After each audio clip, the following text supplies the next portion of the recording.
Hello everybody, hope everybody's doing great today, and this video finds you in high spirit. If you're new to the channel, we usually cover science fiction, fantasy shows, or time period television shows. And every once in a while we'll cover other stuff. We cover TV shows, movies, and books. We haven't done a literature review in a long time. But today we're going to be talking about My Sassy Girl, which is a Korean drama. And basically the basic plot of this is about a princess when she's a little girl. The empress gets taken away. She gets accused of treason. And she's trying to figure out what happened to her mother and if she's still alive, and if she is, where she is at. And this show, when I first selected it, I was selecting for something that is like just kind of like a slapstick comedy, which it has a lot of. This is the majority of it. I would say 90% of this is comedy. You'll laugh your head off. It's very funny. But there is a good portion of it where it's just the complete opposite. It's like a hardcore drama where you get some serious issues going on, and it's almost like a different television show. For example, the first episode, just do some spoilers for you for the first episode so you'll know what you get into. The first 30 minutes takes place when the princess is a little girl. The empress is getting taken away. You got a lot of yelling, screaming, crying. You got people getting cut up. You got a serious fight scene and stuff. So it's like a very serious beginning. And you get this throughout the show in certain areas where it's just very serious acting and storytelling. But after the first 30 minutes of the episodes, when you get kind of like the other feel of the show, you meet the lead character, male character. You know, he's wearing sunglasses. He's in China, and he has all these girls who likes him and stuff. So he's kind of like a playboy, but he doesn't really pay attention to them type stuff. When he comes back to Korea, he's kind of like a very like a rock star type of person. You know, he's very respected. Everybody likes him. The emperor, you know, he's very high regarded. Like the emperor really likes him and everything.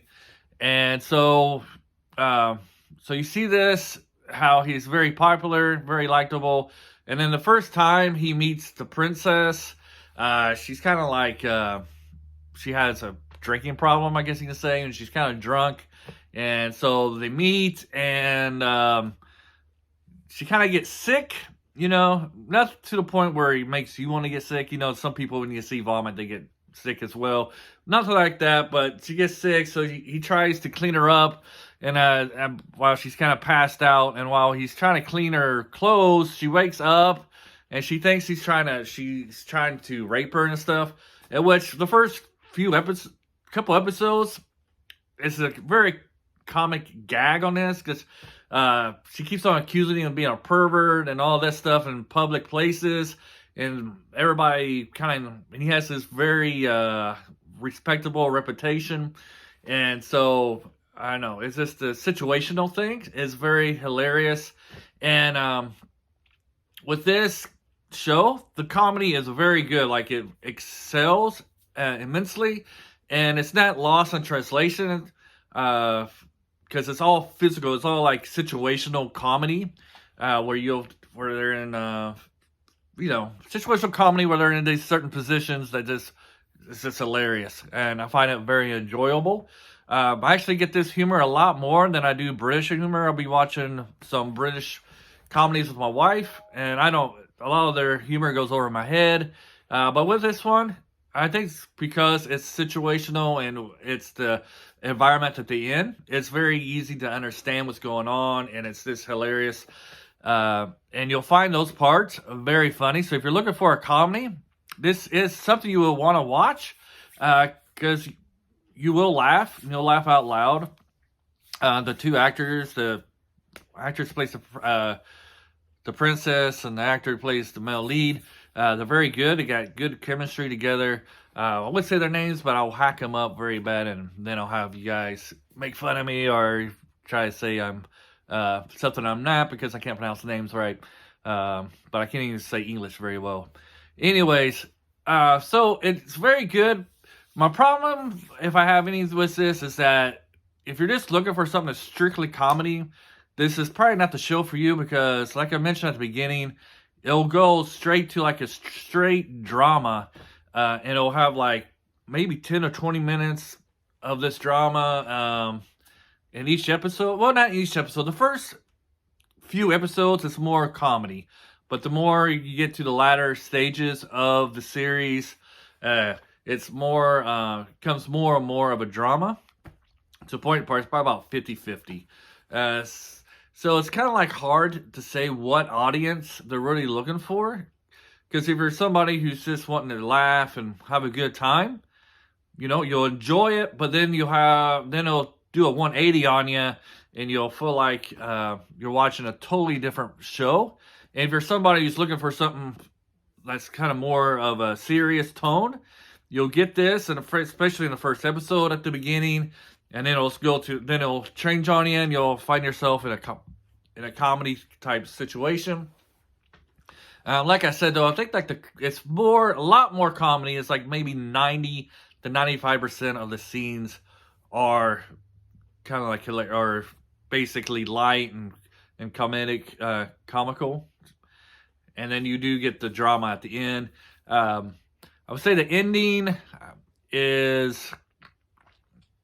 it's okay, because you got your bad guy faction, you know, and you got they're doing their evil deeds and how they catch them. Not totally all for it, but it works. It works, and you'll be satisfied, I guess. This show has probably one of the weakest emperors ever. He'll drive you crazy. You want to pull your hair out because how weak he is. If he wasn't so weak, all the trouble that he was having in his kingdom wouldn't be there. The side characters are very good. The person who's the villain is very well. The villain is well written. It's great. And you kind of got two villains. You got the main villain who's trying to control the emperor and make the emperor do what he wants him to do. And then you got his daughter.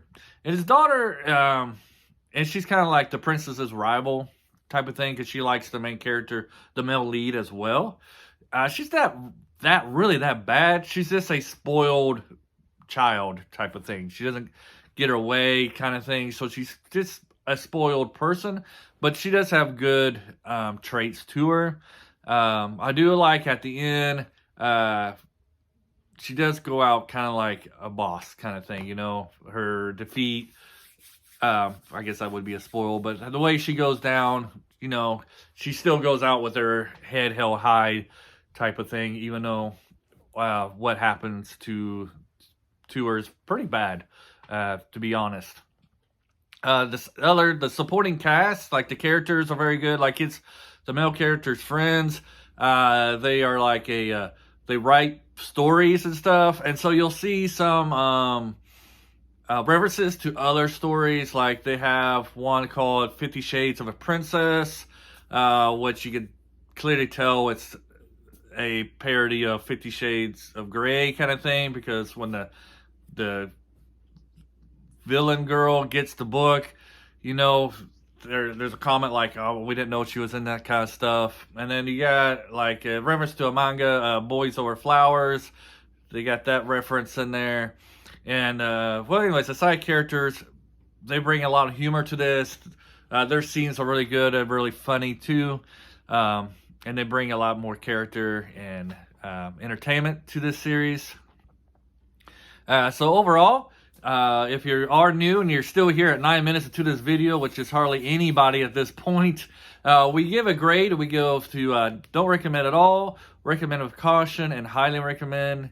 That's our 3 grades. And with this one, I was going to go with, I really enjoyed it. I liked it a lot. I'm going to go with recommend with caution, just because of what I said, that if you're looking for something that's just strictly comedy, you're going to be disappointed, because it does get kind of serious, and it just get like hardcore drama into it. And so the audience is kind of, their target audience is kind of messed up in a way.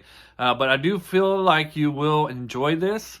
It's very well written, the series, and all. And before I close up, there's a couple things I wanted to mention earlier, but I forgot. One of my favorite characters, he's kind of like a character who comes in when the when the leading characters are kind of lost and they lost their direction and need a hint to where a clue is to help them figure out what happened to the queen or the empress. You know, he comes in and kind of intervenes and says, hey, you should, you know, go over here. He's a very funny character. He's always around these two women, so you think he's like a womanizer type thing. You find out later on who he really is and what role his two companions have with him. And then the second thing is, I totally forgot what I was going to say.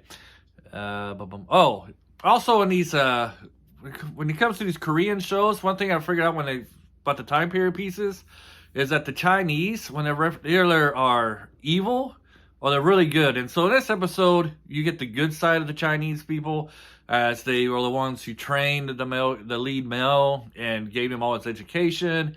And, you know, they gave him, you know, they tried to get him to stay in China and stuff like that. And then you get a prince from China who comes in, and he's like a really cool guy and stuff. He's kind of like the love rival of the male lead in this one, but he's a really good guy and stuff.